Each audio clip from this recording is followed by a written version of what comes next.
Moi, ma passion principale, c'est la littérature et ça, c'est depuis l'adolescence. Moi, j'ai été séduit par l'idée de participer à ce projet parce que ça coïncide avec l'âge, enfin, l'âge des jeunes auxquels on s'adresse coïncide avec l'âge que moi j'avais quand j'ai commencé à vraiment m'intéresser au français et coïncide avec l'âge de mon fils qui, évidemment, comme tout ado de sa génération, trouve que donc, oh, c'est donc chiant les cours de français, pourquoi toutes ces règles? Ce qui m'a donné le goût d'embarquer dans ce projet-là, c'est que je suis un ancien professeur, professeur de théâtre, professeur de français aussi. Et je sais que apprendre une langue, puis apprendre le français, puis c'est pas toujours facile, puis ça nous tente pas tout le temps, puis c'est plate, et puis bon. Et c'est important d'avoir des textes, des univers, peut-être des histoires qui sont plaisantes, puis qui te disent « Ah, peut-être ». C'est la collection que j'aurais aimé avoir au cours de mon parcours scolaire.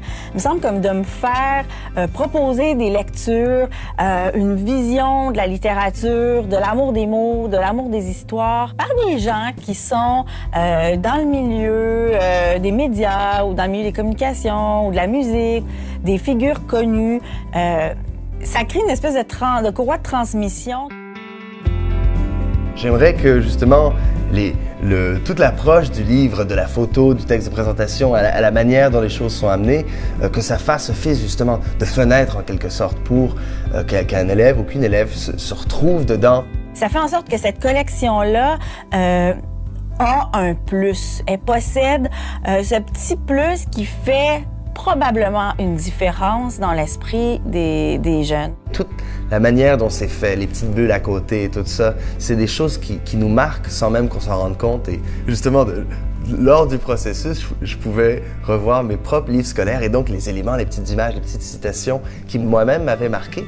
J'aimerais ça, avec cette collection-là, transmettre aux jeunes du secondaire l'envie de lire, que tous les jeunes tombent un jour sur le livre qui va provoquer le déclic, le livre qui va changer leur vie.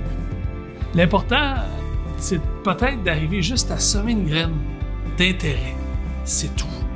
Et c'est ça qui, moi, comme professeur ou comme collaborateur au projet, m'intéresse. C'est-à-dire de semer un peu de cette passion-là puis voir si ça prend dans le cœur des autres.